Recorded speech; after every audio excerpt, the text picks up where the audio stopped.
the right to have a sentencing jury convene for the purposes of determining an appropriate sentence. And I think the proceedings are a little bit unusual in that respect. See case 83 and 189 of C. Let the record reflect that we're in open court.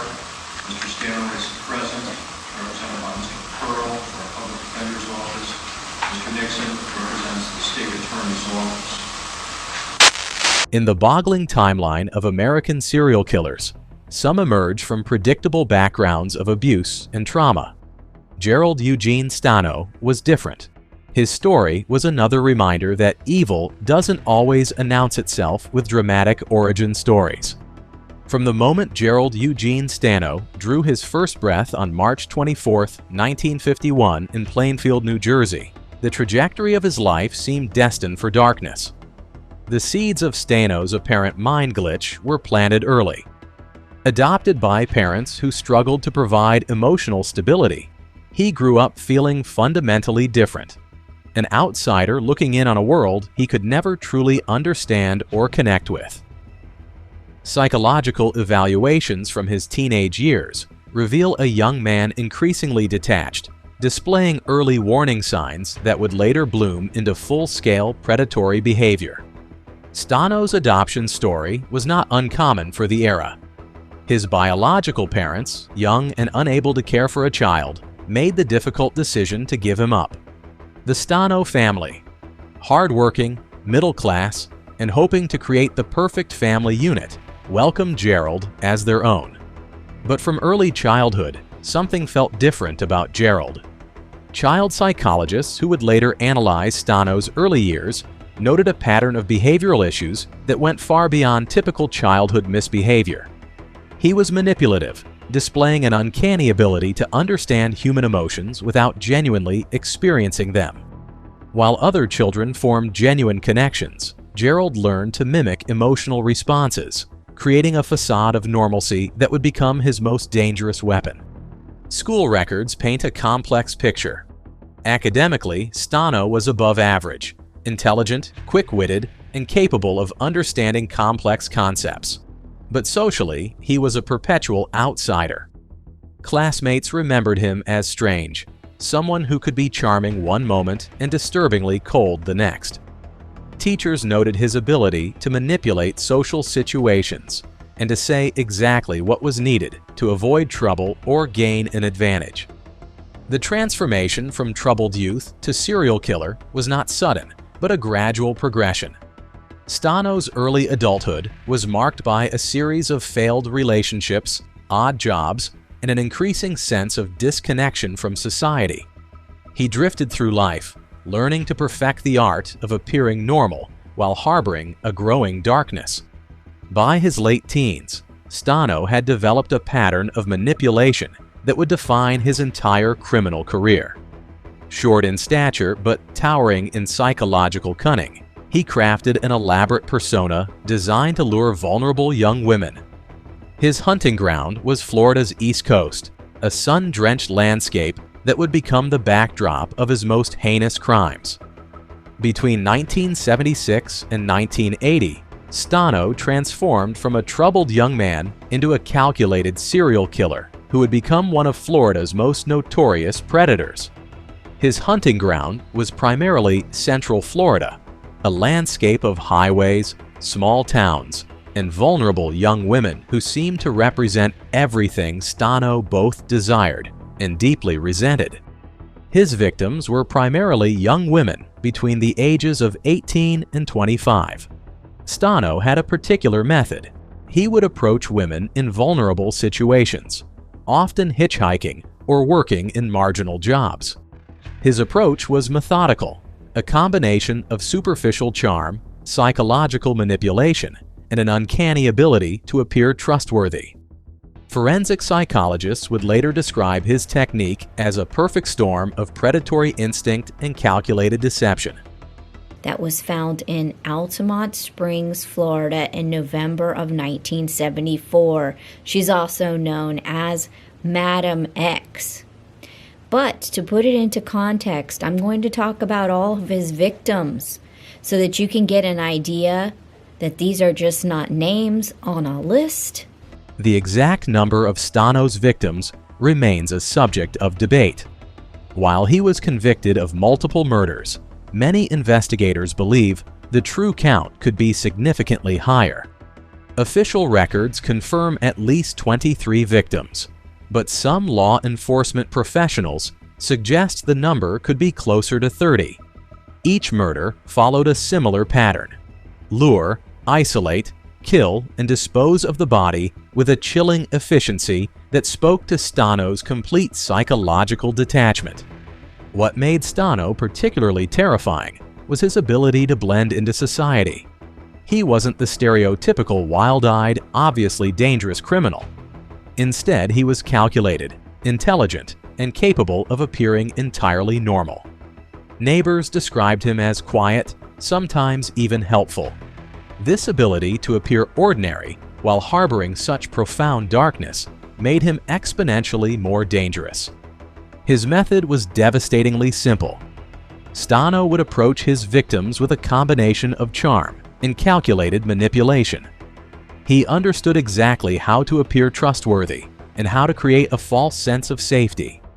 Witnesses from various crime scenes would later describe a man who could switch between being seemingly helpful and monstrously violent in mere moments. The breakthrough in Stano's criminal career came with the murder of Mary Carol Marr. Detectives began to unravel his web of crimes through a methodical investigation that would reveal the true extent of his murderous rampage. Stano's killing spree spanned years, leaving behind a gruesome pattern of death. One such victim was Linda Hamilton, a 16-year-old visitor last seen walking down Atlantic Avenue before her body was found near an old Indian burial ground on July 22, 1975. Just months later, in January 1976, 24-year-old Nancy Hurd met a similar fate. Her body was discovered near Bulow Creek Road, north of Ormond Beach, posed and covered with tree branches, a disturbing signature that would appear again. That same nipping detail was found in the murder of Ramona Neal, an 18-year-old from Georgia whose remains were located in Tomoka State Park in May 1976. Like Hurd, her body had been hidden beneath branches, suggesting the Stano ritual. The horror continued into the next decade with the disappearance of 26-year-old Toni Van Haddix on February 15, 1980. Her remains were found 2 months later by a 12-year-old boy in a wooded area near Holly Hill. Unlike the others, her body revealed multiple stab wounds to the head, showing the brutal escalation of Stano's violence. His killings followed a terrifying pattern, leaving authorities to uncover one disturbing scene after another.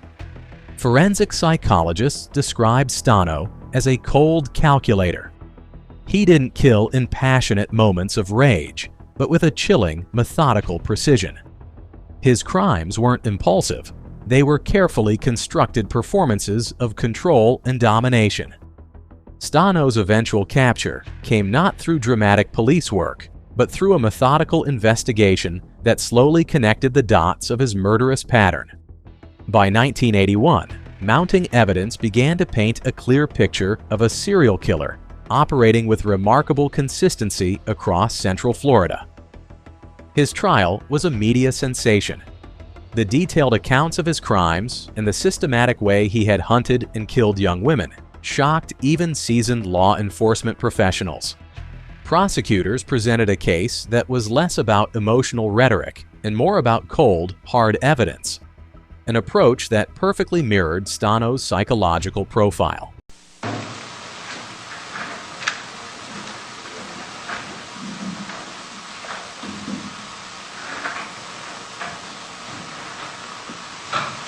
The right to have a sentencing jury convene for the purposes of determining an appropriate sentence. And I think the proceedings are a little bit unusual in that respect. We'll see case 83 and 189 of C. Let the record reflect that we're in open court.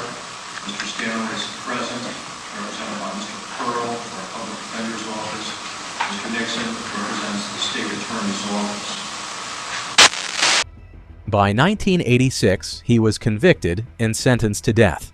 Stano spent nearly 2 decades on death row, a period during which he became something of a notorious figure in the criminal justice system. He was articulate and capable of discussing his crimes, with a detachment that was more chilling than any emotional outburst could have been. His final 24 hours happened to be a complexity of legal maneuvering, psychological tension, and the inexorable approach of state-sanctioned execution.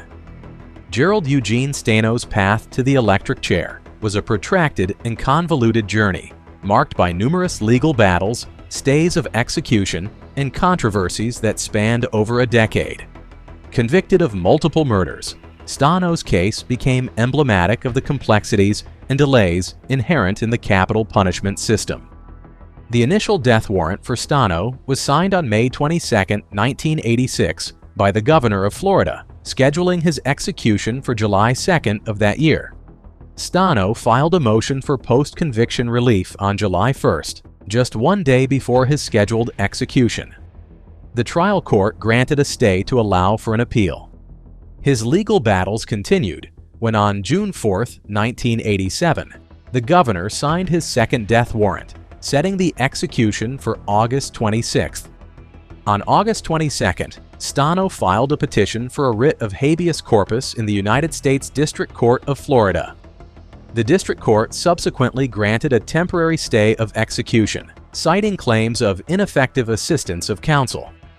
The trajectory of Stano's execution took an unexpected turn following the botched execution of Pedro Medina in March 1997. During Medina's execution, Florida's electric chair malfunctioned, producing a 12-inch flame from the condemned man's head, leading to a temporary halt of executions in the state. This incident prompted extensive mechanical testing and legal debates about the humanity and reliability of the electric chair, with the Florida Supreme Court ultimately upholding its use in a narrow 4-3 vote. Amidst this backdrop, Stano's execution was rescheduled multiple times.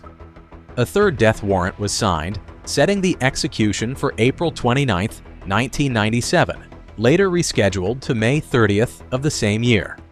However, the Medina incident caused further delays. It wasn't until October 20th, 1997, that the court declared the electric chair's issues resolved, deeming it not to constitute cruel or unusual punishment.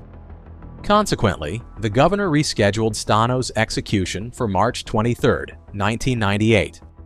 On the eve of his execution, Stano ordered a final meal that reflected a semblance of normalcy amidst the gravity of his impending fate. A Delmonico steak adorned with bacon bits, a baked potato with sour cream, French bread with butter, a tossed salad with blue cheese dressing, a half-gallon of mint chocolate chip ice cream, and 2 liters of Dr. Pepper. As the execution day dawned, a crowd gathered outside Florida State Prison, marking the first execution since the Medina incident. Among the onlookers was Raymond Neal, whose sister Ramona had fallen victim to Stano in 1976. Neal expressed a desire for closure, stating, "I want to look at Stano, look at his face when they strap him in. I want the bad dreams to stop. As soon as he's put to death, the better we'll all rest." The final day, 6 o'clock in the morning. Gerald Eugene Stano sits quietly in his cell at Florida State Prison, a familiar scene after years of near executions. Unlike his previous encounters with death, this morning feels different. The legal machinery has finally exhausted its patience. Stano moves with the calculated composure that had defined his entire criminal career. Years of manipulation have prepared him for this moment. Another performance, another attempt to control the narrative of his destruction. Gerald Eugene Stano walked with the same calculated composure that had defined his entire criminal career, his short frame moving with an unsettling calm that seemed to defy the moment's gravity. Raymond Neal stood as a silent sentinel of justice, just 3 feet from the man who had brutally murdered his sister. Decades of grief and anticipation converged in this singular moment. He had long waited for this day. The death chamber was a study in clinical sterility, As Stano was strapped in, he did not struggle or plead. Years of legal battles had prepared him for this moment. When offered a final statement, Stano remained silent, his last act of psychological control. The witnesses watched with a mixture of emotions, some seeking justice, others contemplating the complexity of human nature. The switch was thrown with bureaucratic efficiency. Electricity surged through the mechanism, bringing a clinical conclusion to decades of murder and manipulation. Gerald Eugene Stano, a predator who had constructed intricate narratives of control, was reduced to a biological system interrupted. On the walls of criminal history, few stories challenge our understanding of human nature as profoundly as that of Gerald Eugene Stano. His confession of murdering 41 women exposed a terrifying depth of darkness. That number far exceeds the 22 confirmed murders that made their way through the judicial system. Law enforcement officials, after years of meticulous investigation, have begrudgingly accepted the closure of most cases. Yet, closure is a deceptive concept when dealing with a predator of Stano's magnitude. Each unconfirmed murder represents a family left without resolution, a community forever marked by uncertainty, a wound that never truly heals. Forensic psychologists and criminal researchers continue to grapple with the fundamental questions Stano's life raises. What transforms a human being into a serial killer? Is it a product of childhood trauma, neurological anomalies, or a perfect storm of psychological and environmental factors? Stano existed at the intersection of these questions, a living case study of human potential for pure evil. What are your thoughts? Can true justice ever be served in cases like these? Let us know in the comments, and don't forget to like and subscribe for more true crime documentaries.